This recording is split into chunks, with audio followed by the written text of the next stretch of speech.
Hello, hello, welcome. Here we are again. Talking Demystify about, yoga. yeah, demystify yoga. What is yoga? What is it? It's freedom, it's autonomy, it's choice. It's a whole system of tools on how to live your life with intention, live your life consciously aware, live your healthiest, happiest life. Within these, yeah, Yeah, that's what we've been talking about all week. We've been doing this intro to yoga workshop. What is yoga? Where does it come from? How to yoga? And today we really want to talk about the tradition of yoga because that's a really important part. As yoga becomes more popular, which is so awesome, it's really important that we take it back and where does this come from and why are we saying these things, and how do we honor it? How do we really pay our respects to where it comes from? right. Because there's so much yoga out there that is simply asana based. There are like these yoga gyms with showers, and we're doing all this asana, but there's very little of the traditional pieces or all the different parts of what yoga is. And it gets lost so easily because yoga feels really good in the body. And the reason it feels good in the body is because it's opening your energetic channels, right? So understanding where it comes from is super important, a high priority for Jessi and I and Stella Yoga School, which is why we feel like it's so important to talk about and understand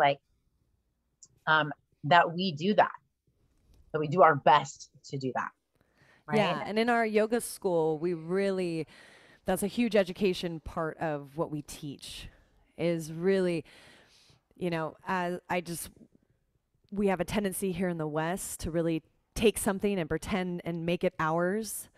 And I think we need to just be really aware of it, like as a white woman, I don't want to just take this thing and pretend like it was mine and it's my great idea. This is an ancient tradition, and I need to make sure that it's important that we pay our respects to it. Right. That we're paying our respects to it, that we're not accidentally culturally appropriating anything, right? Like yoga is not a religion. Yet there are some really things that are very, very sacred about this practice. This is a spiritual practice and it is sacred. And so we see things like namaste or namaste in bed, and it's really not appropriate, right? It's really not okay. So the easiest way for us to relate that is like you wouldn't have like Jesus in your bathroom, right? And I've gone to many, many places where I see a replica of like Buddha in the restroom. And that this isn't just like a decoration. Buddhism is not a religion either, right? But we want to use these things with respect, on our altar or in our homes, not just putting these things around our house or on As our bed decor. sheets or as decor, because it's not really decoration, right? It feels good. I have plenty in my home, but it's with intention and mindfulness, remembering that it is sacred. And if you don't really understand that namaste, for example, is a greeting to someone that you're paying reverence to or that you're honoring, right? It's not really a closing, but it's okay. We can use that like that. It's totally okay to say namaste at the end of class. And there are other ways to do it too. I'm not going to stop saying namaste at the end, but I also say it at the beginning. Mm-hmm. Yeah. Right? And I think the reason, part of honoring the tradition and recognizing and respecting the tradition is understanding Sanskrit. And that's why we really think that Sanskrit is important. Sanskrit is a vibrational language, right? Namaste is Sanskrit. And so when you use Sanskrit, the vibrations that are coming out of your mouth, we're vibrating that energy. And Right. that's why it's so important. And so understanding that how ancient that language is And that when you say those things, you are invoking that meaning. Right. And when we're not using Sanskrit at all, right, you're not actually invoking that same kind of energy. That's why it's important to actually know the names. It's also a universal language. So if I go take yoga in any other country and the teacher's using Sanskrit, then I know where to go and what to do because I understand and I'm invoking the energy of it.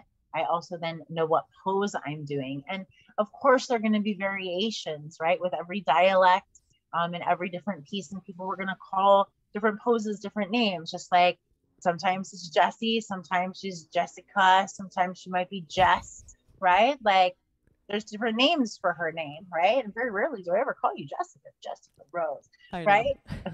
Whoa, you say that name, whoa, right? It has a different meaning. There's a different energy behind it. And of course, there's going to be that when we're naming our poses, right? But at the end of the day, it's so important to understand the Sanskrit so that we can harmoniously blend and understand and honor the energetics of each pose.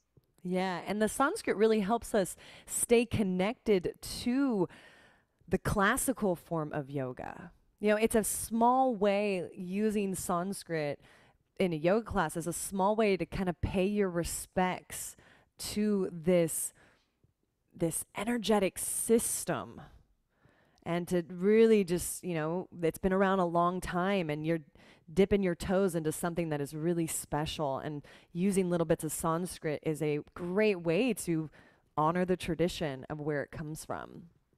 Yeah, 100%. Mm-hmm. Yeah, it's about respecting, it's about understanding. And if you don't understand it, then just ask, discover. There's so much to learn. And it's okay if you don't say it exactly perfectly, right? Like I mispronounce stuff, I mispronounce English, and that's my native language. And that's okay, right? To do that, as long as you're like, oh, sorry, like, oops, let me do that better. Once you know better, then you can do better. There's no shame. We're not playing shamanism here or shaming anyone for not knowing Sanskrit or not using Sanskrit. That's not the point either.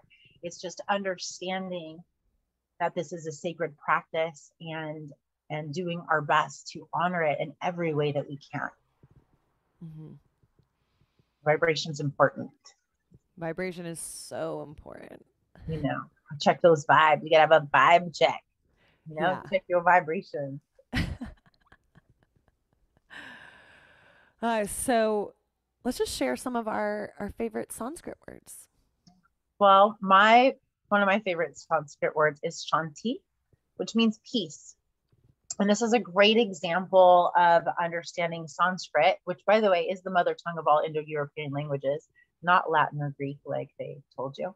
But shanti, when you say shanti, shanti, that feels very peaceful.